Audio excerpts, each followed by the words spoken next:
Hey folks, this is Janie with Graham's Backyard Living, and I don't buy a whole lot of gimmicks or whatever for chickens, but I had one of these and they about wore it out, and they come in a pack of 2, and I got them off of Amazon. But let me show you this. This is some of the funniest crap.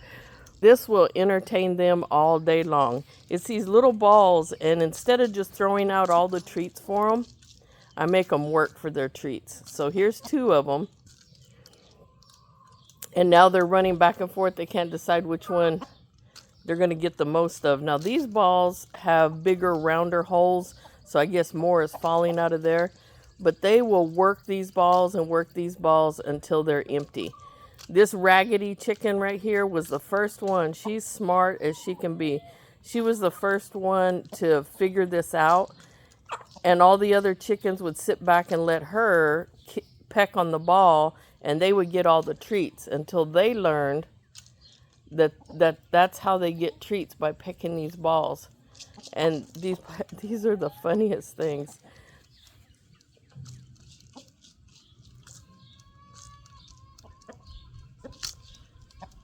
And this keeps them out from under my feet. They're under my feet wanting treats and stuff. This keeps them out from under my feet and keeps them working and working and working, because they know the more they hit that ball, the more, and I get the dried soldier worms or the mealworms. And I don't, these 2 balls here have a little bit bigger holes. I don't know if I like this one. This one has more like slits. This is the old one and has smaller holes. So you have to work a little bit harder for that one. But this keeps them from just gobbling up a ton. And those bags of the soldier flies or bags of mealworms, you know, it's $30 a bag. So this keeps them entertained, and this keeps them, they get a little treat here and there, and it's not all just thrown on the ground and they gobble them up within a few minutes. But I just wanted to show that product I would endorse, and I would go back and get that again. But I was going to show you, we left the weekend and we went to the Homestead Festival in Columbia, Tennessee, and we weren't supposed to come back till this morning, but the storms were so bad that we just went ahead and left yesterday, and I wanted to get home to my chickens anyway, because I'll show you what I got. The day we were leaving, the morning, I got to secure my black copper marins in their new house, and I'll show it to you. So this is their new house that kind of butts up to the other one. I've got some modifications I'm going to go to it. I'm going to repaint it. I don't like the brown. But, so I'm going to, they weren't going up in the house, so I had to put them up last night. So they're all in there. One thing I didn't like about this when we got back, this right here, this trim and stuff, I'm going to put a solid face on this, because this was full of water, and I can foresee this over time rotting. Let me see if I'm too close or too, let me back out here some. But this is the little setup I had. So I've got, I put a bunch of, and I love the pellets. So I ran and got some more pellets, because this really hasn't settled, and there's a little bit of water running up in there. But these pellets, the horse pellets or barn pellets or whatever you call them, is one of the best things. I love them. And I haven't really done anything to the inside. I love this little house because I can come in here, and I have this little bench left over from something else, but I can sit here on this bench and visit with them and still kind of socialize with them. And then here, people ask about waterers. Now I'll put ice on this igloo waterer. This one isn't as nice. This is Academy of Sports. It doesn't keep things as cold or as warm, because I use it mostly in the winter time to keep the water from freezing. And this one freezes faster than the original, you know, the orange igloos. But here's the babies. They can go under there. Ugh. Got a little cough going on. So I fill this up for their water, and I'll put ice in this in the summertime and keep it nice and cold. They can have some nice cold water. But they seem to be enjoying their little house. And I don't like the real steep steps. Now I like the solid steps, how those are solid. And this will close, I can put them in here, close this up at night. And they're just now getting used to going in there at night. They were a little bit, didn't care for that last night. But I raised it up on this bench so they can hop up on this bench and then go in there. And if you know, black copper marins are going to be a real heavy bird. So I don't want them to have to burden their legs anymore than what they need to. But these little babies are seeming to enjoy that. And they figured out the waterer, so that's great. But I got them another little bowl of water there in case some of them didn't really figure that out. And I might put a couple more bricks on there to raise it up. They're just growing by leaps and bounds.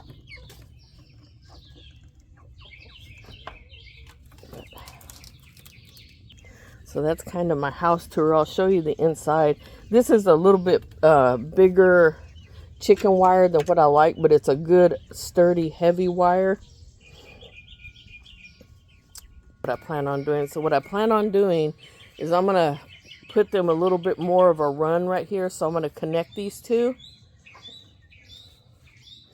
So 2 panels, I guess, long. We're going to connect onto that other one and open this one up for a little bit more run for them. But I'll show you the inside here. I didn't, has a nice door and it has nice hinges. And I haven't done anything to the inside, but it has a vent right there and it has that little window right there. That's really not that much ventilation, I think, for me. So right here and right here, I may cut in another big window and just screen it. And then that's just their little, that's, like I said, I had that already left over for something else, and they can, I'm going to leave that there for them for right now. But eventually their runs will go all the way across. And then whenever I clean it out, I like this door right here and just clean it out from here. And I can scoop from here. And people ask about what you think about the different types of, and see, I've got this under the nice shade and everything, so it stays nice and cool. And people ask about different runs and stuff. And I did at once. I wanted the ones like my other two that you walk up in and you have full access to and stuff. But I'm kind of changing my mind, and I'm going to the one that's, the house is elevated and they can go up underneath there, just for the fact of snakes and rats. And like, I had a snake over there. I had some mice, some rats over here. I think we pretty much demolished all of that, thank goodness. But I'm going to show you, I took the fencing down, but I'm going to put the fencing up and do, so here's all the birds, and they're kind of integrating. There's my teenagers, my little pterodactyls, along with the older birds, and there's Tyson in the middle of the mix trying to chase everybody off the balls. But I will put my fencing, I will run my fencing. I'll put a couple of panels right here, and I'm going to put a door here, and then I'm going to put the rest of the panels going on here. So when I let my black copper marins out, they'll have this whole other yard over here, and then I'll have my fencing run across here. I'll show you later on when I get it all done. But so that'll give them 2 separate yards. So I'll have the yard for my black copper marins, and then I'll have a yard for all my other girls and stuff. And then I haven't decided how I'm going to put my teenagers, how I'm going to put their little house. I was trying to integrate them in with the bigger girls and it sounded like World War III in there. So they're not ready. And I don't mind keeping them separate. They love their little house. It's plenty of room for them. I wasn't planning on using it in the winter time, but you know what? I just put a little heat plate in there and they'll be fine through the winter. And I'm not going to force them to stay together if I don't have to. But yeah, I tore all the fencing out the day before we left so they could bring that house in. But I didn't want the brown color, but it blends in pretty well and stuff. I'm not too worried about it. I might paint it in the fall or something, but I'm just gonna fix that one top where the water settles in that trim right there, or maybe just pop that one bottom piece of trim off. I'm not really sure. But there's the mama and her little baby. But we had a really great time at the festival. Learned a lot. My husband watched the proper way to butcher a pig and all the different cuts and everything from a speaker in, I guess, Idaho, I think is where he's from. And then the next day we watched all the chicken processing, which we've processed our own chickens before, but maybe not exactly, and whenever you go to these things, you find all kinds of hints and tips, and I'm trying to look for some shade, all kinds of tips and hints and stuff that's, oh man, that would make that so much easier and so much easier to do. So we moved the rabbits. I'll show you moved the rabbits back here in this nice and cool, and they seem to be enjoying it. And it's like 10 degrees cooler back here, so I'm going to come back here and talk to you all. And then here's everybody hard at work in the compost bin.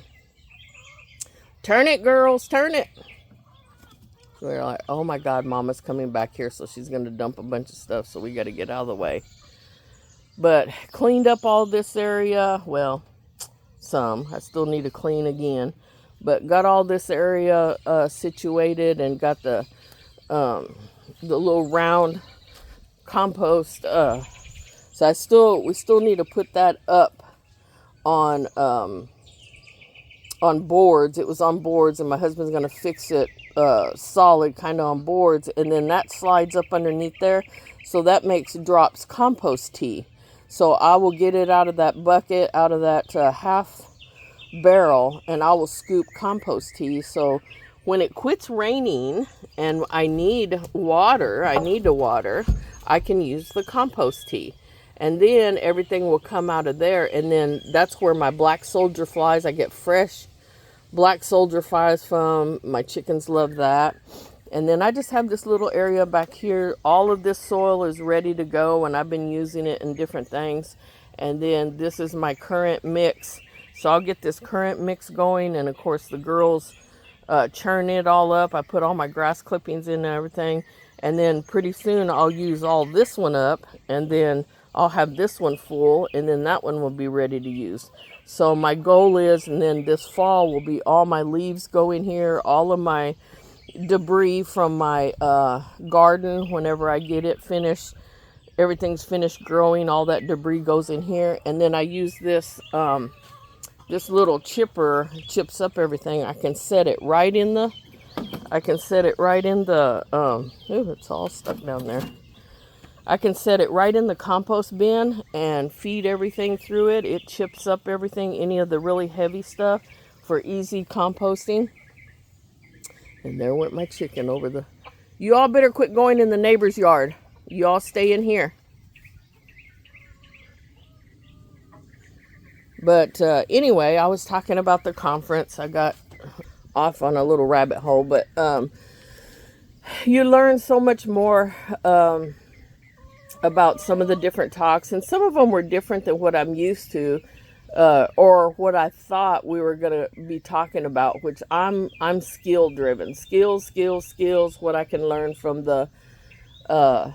from other people growing in the garden and chicken tender, taking care of, caretaker and stuff like that. But it was very interesting. A couple of the speakers were talking about, and sometimes a lot of people get like this. they get into, like, I would love to have 5-10 acres, something like that, to work with, but this little acre right here about kicks my butt. Some days, like today, it's starting to get really hot. I want to get the fencing back up. There's a lot of things I want to do that I felt like I skipped over the weekend by just taking a couple of days off. And I work harder now than I did at any job I ever had.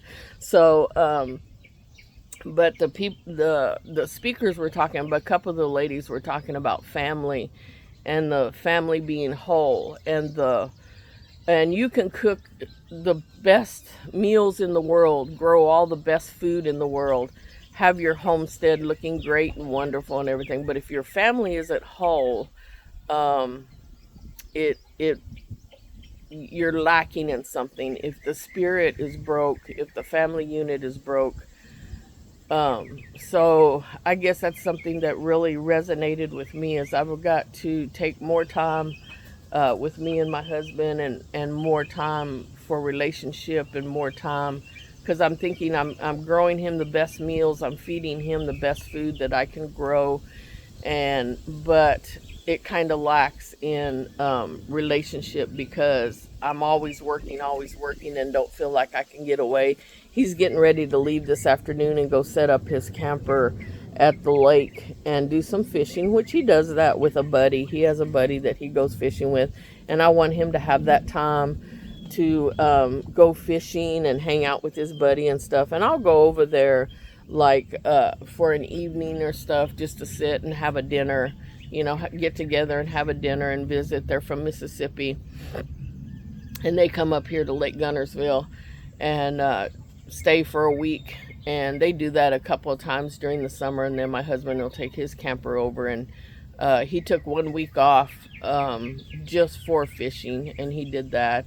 And I went out there once or twice, and I just feel like I need to understand that I need to make more time for relationship and bonding, and as well as having the best food that I can grow, that I can and that I can prepare, and then the chickens, the animals, and taking care of all that kind of needs to take a back burner sometimes. And if you don't, I was just looking at an article on Facebook where a lady is so disconnected with her husband, and has her and her 2 kids, and she's working the farm, and he's really not interested in the farm and stuff, and they're thinking about giving it up. And I hate that for them, but if your heart isn't in it, it's not going to work. And if your family isn't whole, it's not going to work. So they liked the idea. She thought he likes the idea of watching farm videos and farming, and just like my husband watched the hog processing and stuff. He likes to go wild hog hunting, but I tell you what, there ain't a whole lot of meat on them wild boars and stuff. So I'd rather do a regular pig, but I don't know when I'm not going to raise one, not here on this acre. And that's the same thing, like I would love to have honey for bees. There's a few other things that I would like to do, but here he comes with the dog walking, and this is a big accomplishment. A leash. He's got a brand new leash too. Ooh-wee, look at that big boy. Come love on him, mama. Look at that big Come boy. love on him, mama. We're taping now, so that's a big boy. He looks beautiful in his new leash, and he just learned to walk on a leash. He was scared to death and terrified of the leash, but he's doing so good.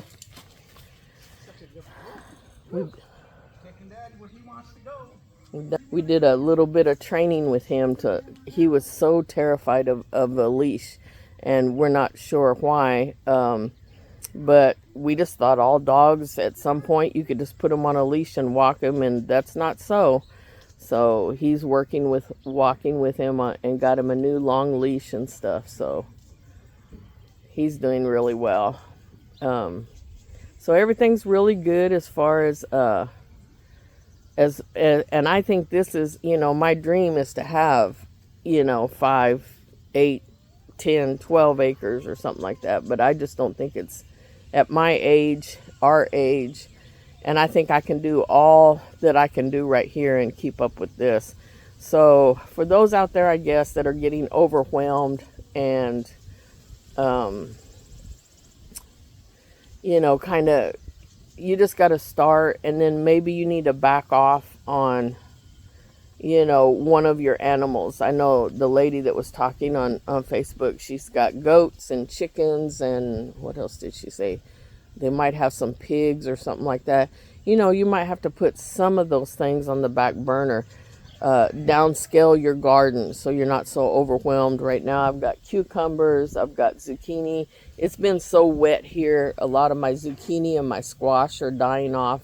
They're just too wet. And of course the vine borers got the best of me. I've got 2 over here up on stakes and trying to get them up off of the ground, but I had some that die out. Well, I'm going to go ahead and seed some more and get some more started. We have a lot of summer going on, and I'll get some more zucchini and squash. I processed already quite a bit. They did give some fruit off, and so I've got some to process. I've got a bunch of, I'm looking now, and I missed 2 or 3 cucumbers that need to come off.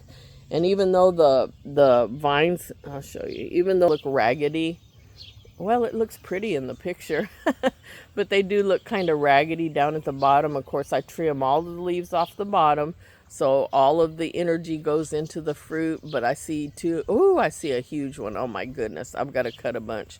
But so far I've already made, because we ran out of sweet relish. We discover, and you'll discover over time what you do eat a lot of, what you like and what you don't like. And my husband insisted he loved bread and butter pickles, but he hasn't hardly, I think we went through 1 jar. He's picked 1 jar.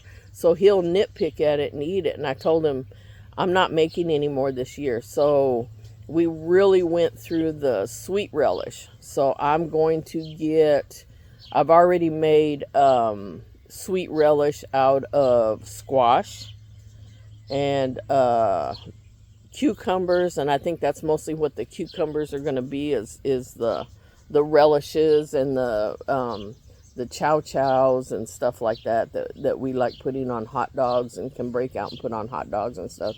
So I'm not going to can a whole lot. I've still got dill pickles, I've still got the bread and butter pickles, I still have all that. So and then here's my kale. This is the second growing. I already did 1 big clipping of kale, and I freeze dried it all, powdered it up, and that's going to be ready to go into my my spaghetti sauces and my marinara sauces. I'll add all that in there for the nutritional value. You're not going to look.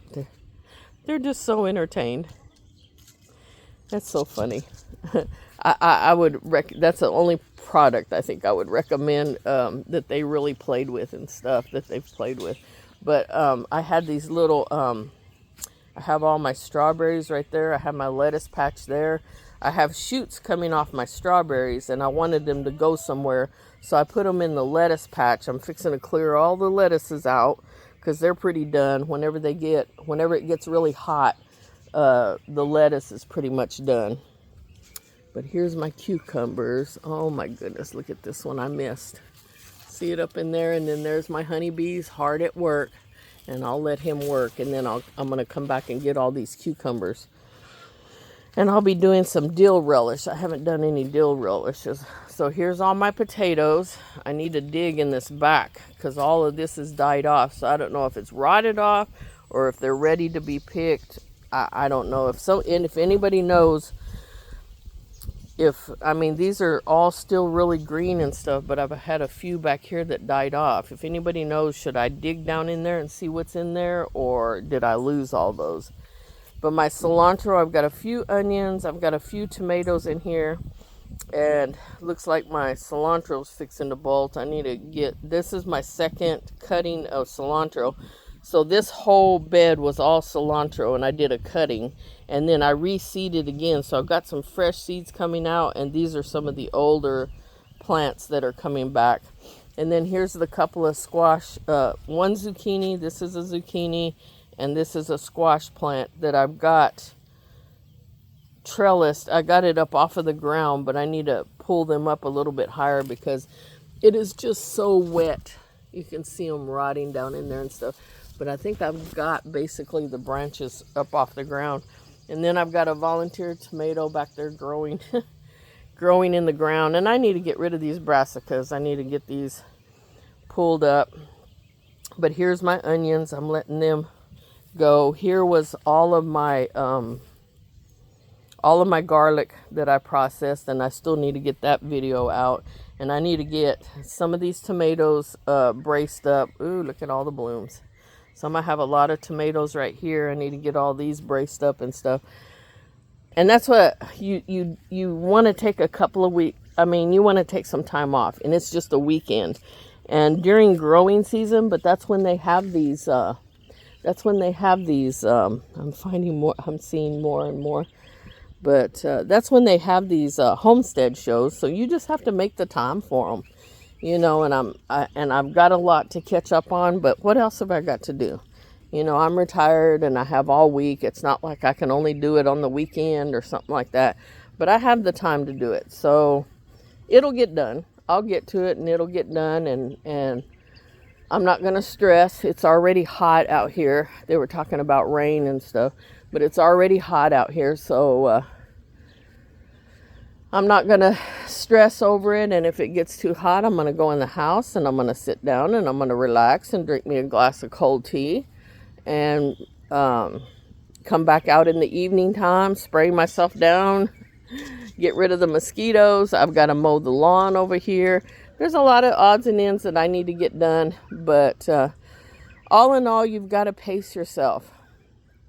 And I guess the biggest takeaway from the conference and these speakers, and it was... there was one gentleman, too, that was talking about that, and the women, you know, talking about you giving up and you being so discouraged and being overwhelmed is just take a breath. Just breathe and take a breath and make sure your family's involved. And that was a lot of it. The guy in Idaho, either you have 10 kids, have a lot of kids, he said, have a lot of kids so you have help. But that was one of the main things, is having a lot of help. And he has 3 families that go in together. They raise their pigs, they butcher the pigs. And then also during the talk about the chickens, you know, it's a family, uncle, brothers, kids, grandkids. They all participate in harvest, in taking care of, doing all that. So I guess the biggest takeaway is you don't need to, if you look around and you're doing it all by yourself, you're doing it all alone, you're going to burn out quick and you're going to give up. So that's what I'm doing. And I'm doing that with this little acre or half acre, I guess, here in the back. I expanded my garden over to the side of the house. So I guess we're talking about almost a full acre of homesteading area. And then, of course, my canning and all that. And I'm just going to sit back and do that. And I'm going to take more time to, when my husband says, hey, let's go here, or let's go there, let's go out to eat, or this or that. I need to nurture that also and take time for that. And I guess, you know, some days I just feel so overwhelmed. Like if I lose a chicken, I lost one of my black copper marins. You know, she got this respiratory thing going on. They were in this little chicken house. And like I said, we have had endless rain, which I know we have to have, because I know I'll be crying in the end of July, 1st of August, oh God, we need some rain, and I have to water every day and stuff. So I'm not going to complain too much. But anyway, they got some respiratory thing going on, and I thought I was keeping on top of it with the Tia Guard and oregano oil and stuff. But it got in the 90s, the first time it got into the 90s and stuff. I guess her respiratory system just couldn't handle it. and she passed away. So you feel like a failure every time, you know, you lose one of your chickens or something like that, and you just feel like, what are you doing this for? And this is just, but I mean, that's part of it, you know. And when the meat processing was going on, we did do meat birds. That was our first set of birds that we got. We got 23 Cornish cross, and we processed all those and stuff and learned a lot. And then we learned a lot that we were watching when we went to this class and watched all the processing and stuff. Yes, I love you. And so I'm excited, I think, to do another batch of Cornish cross. And the thing with those is you're 8 weeks, so you let it go 8 weeks. Well, we process ours in December, January time frame. And here in Alabama, since it's so hot in the summertime, so you need to get them so you know it's cooler weather or more comfortable weather in your processing timeline, if you can figure that out. That's the only thing that I can give advice on the meat birds. And so we do it during cooler weather. And of course my husband hunts. Start November 15th or thereabouts is hunting season from November, December, January, and he don't want to be bothered. But again, if you're going to do this, you have to do it, or you get them in the wintertime and take a chance on, you know, you have to keep them kind of warmed up. So for us, the ideal time is the end of, or the middle of August, end of August. So August or first part of September. So September, October, November. So the 1st of November or something. I'm trying to figure out when to process them right before hunting season, like in November when it's still kind of cool, kind of warm. You have your cool day, your warm days, and you can pick and choose a weekend that is going to be halfway decent weather. But here it's just too hot in the summertime to try and process them. So we got our 23 chickens. I think we lost one of the roosters to a respiratory issue, but and I didn't have them in a tractor either. I put them in with my regular chickens, and they raised just fine, except for the roosters. When they started coming of age, it was like a frat party on a Saturday night on my hens. So those were the first ones to go.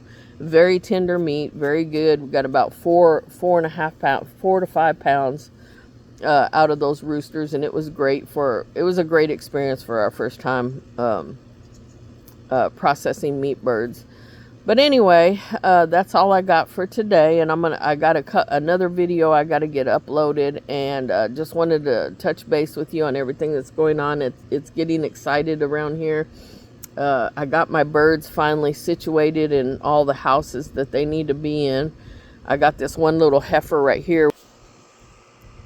She doesn't really have anywhere to live, and she's mean and nasty, and she won't live with any of the other birds. But as you can see, she's kind of integrated. There's Tyson over there, the rooster, who doesn't really bother this baby. And this hen has gotten into it with those hens over there a couple of times through the fence. And Tyson intervenes and pushes those other girls away because I think he kind of likes this girl. So eventually she'll go in with Tyson and with this group over here, and just let that baby grow up in with all of these chickens. And this is how I kind of integrate them. You know, she kind of has this little part of the yard and they're sticking to themselves. But at some point, they will mingle with the other ones, just like the teenagers will eventually mingle with these old girls. And they're pretty good. There's not a whole lot of bickering or fighting going on. And this is the first time I've had her out because I haven't had time. All the fencing is laying over there, and I haven't had time to put the fence up. Now, she's been on this other side of this fence, and that baby just walks up underneath the fence. There's my one big girl, my black copper Marion, right over there, and she's not. I got her. She was already laying, and she was already older. But let me tell you, the black copper Marions are these chicks that I got and I raised up are so loving and so docile compared to some of my other some of the other breeds I've raised. And I know people ask about, what's a good docile chicken. Once I get them in my arms and stuff, they just lay there and they just sleep. That's why I was wondering. I asked, I guess, on one forum if they were sick or if that's naturally how they are, because I really wasn't used to that. They would just look at. She's already getting down. But and I was just worried about these black copper marins because they were just so docile and would just fall asleep in your arms or whatever. And look, he's like, I like that girl. Now that he realized, I guess, now that he can get to her because I don't have a fence up. But I'm thinking I really like this black copper marin breed. I got my eggs from Pocket Full of Sunshine Farms, and they're in, I think, Stevenson, Kentucky, and had a good hatch and everything. I'm really happy with them. The egg color was a 5. Some of them were even a 6. I had 8 hatch out of 12. Well, yeah, 8 hatched out of 12, and then of course I lost the one. So I am looking for the darker eggs, and I might do one more round of hatching eggs just to get a few more hens. I have Hershey, which I introduced on my film, but and he's going to be my main rooster, and I may have 1 or 2 more roosters, so that's going to cut down on my hens. So I want to get at least a couple more hens so I can have, get a good dozen eggs or something like that to sell for hatching eggs if anybody wants the black copper marins or the chicks. I'll raise up some of the chicks and stuff. But other than that, that's been my weekend. It's been very busy, and I'm glad to be home and just chilling. And I drank my cup of coffee this morning and got to relax. That's one thing about these homesteading things that you go to. It's like, what time? What's the schedule? So the gates open at 7 o'clock in the morning. I'm going 7 o'clock in the morning. I'm sitting sipping coffee at 9, and their first class starts at 8:30. So it was a busy weekend to get up and go that early in the morning, and it was a long walk from the campground area where we camped. It's really nice that we camped, but to walk back and forth, I said I probably lost a few pounds, and then walking the dog on the leash, that was the main thing. Getting him on a leash is being able to take him with us, put him on a leash, socialize him, because we've never been able to take him out or anything, putting him on a leash, but to socialize him, and he did very well. And but it was a busy weekend, and then to sit there in those hard chairs, they don't have comfortable chairs, and it was warm, but there was a nice cool breeze coming through. I probably wouldn't go to one in July or August just because of the heat, unless it was up in the northern states where it's a lot cooler. And but we're going to start checking out those homestead. We met some nice people from Indiana, and they went to one in Virginia, and I've seen them in Iowa, Idaho, and I go up to New York in June, and I'm freezing. At my husband's family, and I take pants, I take sweaters. They are all laughing at me because they're in shorts, but I am freezing the whole time I'm up there in New York in June and July, and everybody's running around in shorts and flip-flops. I just can't do it. And they come down here in November and December, and they're in the hot tub, and they're running around in shorts and stuff, so it's the opposite. But I'd like to hit a show up there, like in Pennsylvania and stuff, and we're thinking about getting a drivable. We have a big camper that we pull in, and it was fine pulling it right up in there and stuff, but if we go for the long haul, I'd like to be able to go to the back and maybe fix lunch while we're traveling and stuff like that, and the dogs have room to move around and go from the front to the back, or go lay on the bed or something while we're traveling. that's kind of nice. So that's kind of in the future, but that's my goal, is to hit some more of these homesteading festivals, I guess is what they call them now. They're becoming very popular. This one sold out in a matter of 6 weeks. I got to meet Ruth Ann Zimmerman, listen to her talk, and of course her talk wasn't about homesteading, it was all about her family. God first, and nurturing the spirit within you, and nurturing your spiritual family, and being there, like her 3 boys. If you watch her on YouTube videos, it's gosh, I can't remember what her, but I guess you can look up Ruth Ann Zimmerman and you can find her. I always like watching her. All of the kids are participating. All of the kids are helping harvest in the garden. And like I said, her husband works full time, but her and the kids are, they work the yard, I guess, the milk cows and stuff like that. And the boys are right there with her. And I don't know if I think she put them in public school. A couple of them were homeschooled, and then they may be all in public schools now or whatever. But they all work right there with her on the farm, and that's what she talks a lot about. Is I can have the best food in the world. I can grow the best food. I can have the milk, and I can nurture their body nutritional wise. But you've got to be there and be present. Of course, they own no video games are allowed, and that's the downfall of our society and our young kids today, is the phones, the video games, all of that is just, I'm telling you, you've got to get that out of your house. They own no television, they don't watch no TV, they have their world is out in their yard. Their world is using their imagination, and the kids are so much more articulate. Like when I grew up, playing stickball was an hour or 2 of my time. Working out in the greenhouses. My family had greenhouses, and I'd get called to help load trucks, and that was my world. Saturday morning, I could get up and turn the TV on with a knob, push the button and turn the TV on with a knob, and pick out 2 or 3 cartoons that I could watch on a Saturday morning.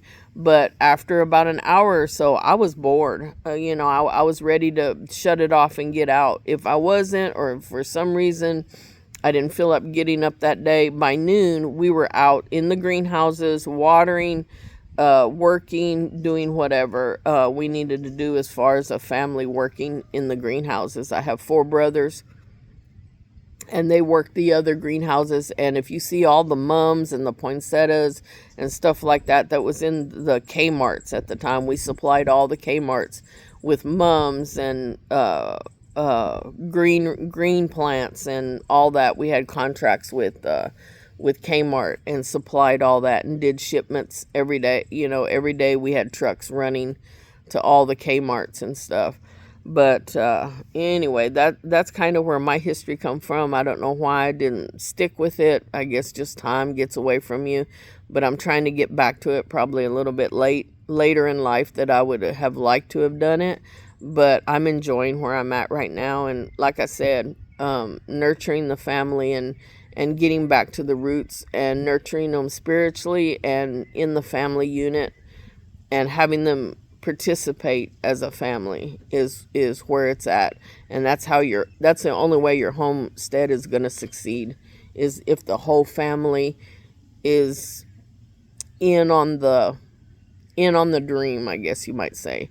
But anyway, I'm going to get off here because I'm starting to ramble now, and just enjoy spending a little bit of time with you, letting you know my experiences and where I was at over the weekend, and some of the things that I learned, and I'd like to share those with you. And they just really touched my heart, as far as understanding that some of these families that are struggling with giving up the homestead and stuff, you need to get back to the family. Sorry. And have those 10 kids and all working on the farm, and the husband and the wife working together, and enjoying the land and getting back to family and then incorporating other families. And that's really how it's going to work. So the people out there that are struggling, the women, I guess, more than anybody, on how am I supposed to make this work? Honey, you're not supposed to make it work. The whole family is supposed to make it work. You're not out there alone, and you're not supposed to be doing it alone. And if it's not you, you need to get mom and dad and grandpa and aunts and uncles and cousins and whoever you can surround yourself with, people that will help you. I know us women, we try and be strong and try and be resilient, and you think that it's weak if you ask for help. It's not. It's think of it as bringing a family unit together, so you work together. So I'm going to get off here, and you all I'm going to enjoy the rest of my day. They said it was going to rain. It's a little bit cloudy and it's cooling off. So I'm going to get to work on this fencing and get this fence put back together.